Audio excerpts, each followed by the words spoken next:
Yeah, welcome to the show. We appreciate you coming on to talk with us, answer some questions, because there's going to be a lot of questions. I know have been answering, I'm sure, these kinds of questions for a lot of outlets, but I appreciate you coming on and joining us.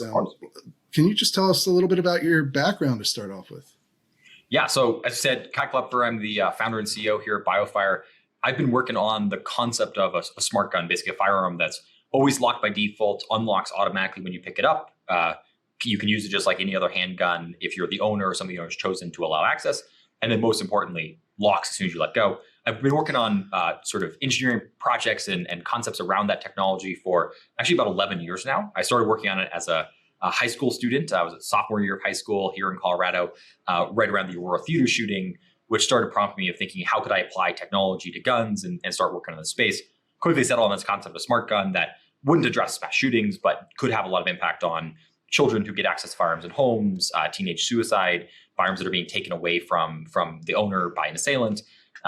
Worked on that as a while for as a science fair project and then an independent research project. Spent some time at MIT working on a double major in EECS and management before taking a Thiel Fellowship, this program where Peter Thiel pays you $100,000 to drop out of college, which is a great deal. Highly recommend it. And basically use that money to help start the company.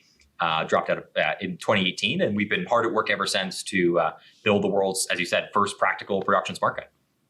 Yeah. Interesting. I've seen, obviously there's been a couple of videos out there already that have had people handling the gun, firing the gun. There's a couple of news reports. I think ABC, Bloomberg did reports. Yep. Ian McCollum, who's been on the show several times, has a video where he shot the gun as well and did a partial disassembly. Yep. So there's a little more that people can go and check out if they want to see the gun firing and exactly how it works. But this is kind of the what people have been thinking about in sort of sci-fi for a while now. This is something you see in, there was a Bond movie where he had a smart gun. I always say I'm definitely not the first person to think about it. James Bond has had one for 25 years, so we're just trying to catch up. Right. And I think Dread had maybe a more extreme version of where it would blow up if the wrong person used it. But that feature is not part of this model. Yes, that's good. But this one is effectively a biometric locking gun. It's a sort of there's a biometric lock that's integrated into the firearm that's combined with sort of infrared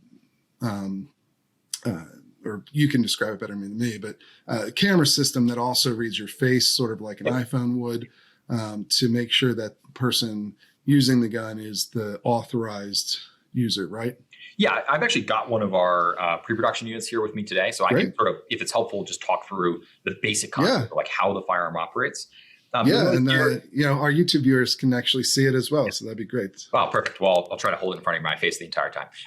So you'll see here, full-size semi-automatic striker-fired handgun chambered in 9mm. So any sort of standard, FMJ, hollow point. I don't warrant the performance of shitty reloads, but in any sort of normal high-quality ammo in 9mm should work great, just like you would any other firearm. One of the key things that we really care about with building a smart gun is we want the experience and the usability of the firearm to remain the same as any other polymer frame striker fired handgun, right? If you have trained on a Glock 19, a SIG P320, the controls, the way you interact with it, the malfunction drills, like all the sort of stuff that you'd see on a traditional firearm is equally applicable to a smart gun. And in fact, like once you have the initial setup, onboarding process done, you really can truly just pick it up like you would any other firearm and use it like you would any other firearm. The difference is, by default, like if I'm just holding this here, like improperly by the front of the gun, this is locked and unusable, right? So if I were to pull the trigger, the gun would not fire even if there's a round in the chamber. And you'll notice basically, if I sort of show the back here, there's an indicator on the back as well as an active illuminated front sight. Those are always off by default, right? And as soon as I start to interact with it, you'll see that they turn white. The white color basically means that it's looking for my biometrics. As you said, we've got both a fingerprint sensor that's set into the grip here, basically underneath the middle finger of your dominant hand, as well as a 3D facial recognition system, as you said, that uses infrared here on the back.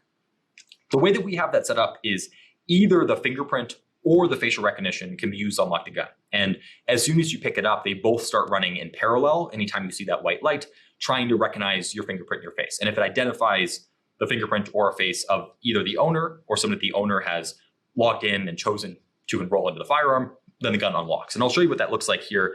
Average latency is well under a second. And so basically as fast as you could possibly pick the firearm up, it'll be unlocked and ready for use. You'll see those green lights as well as a visible laser by default that's here on my hand.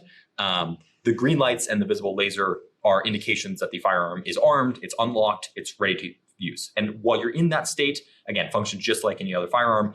You have it around the chamber, pull the trigger, gun goes boom. I think a couple things to note about that. There's no like timeout or delay or anything like that. The gun will stay unlocked and armed for as long as you're holding on to it. And you can, manipulate your grip. I've got an empty magazine in here. So if let's say I want to shift my grip a little bit to hit the magazine catch, and then pull the magazine out, the gun would stay unlocked and armed the entire time I did that, right? You can basically anything that involves you maintaining control of the firearm with your primary hand, it will stay unlocked and armed the entire time. Similarly, the moment it leaves your control, within a fraction of a second, it's locked and disabled. And so you'll see here, if I basically just like pretend to kind of rip this out of my hand, the moment that leaves my control, it's locked. And I know I'm just, for the video viewers, I'm just showing some lights turning on and off here since, we're obviously not in a live fire environment in this conference room. But because of Biofire's electronic fire control system, which is basically the world's first ever fire-by-wire handgun, that means that the system is legitimately armed and able to fire slightly before those lights turn green and disarmed slightly before the lights turn off. And so that's a true indication of the actual status of the product. So that's the really quick summary of how it works. There's lots more to go into, but that's the basics.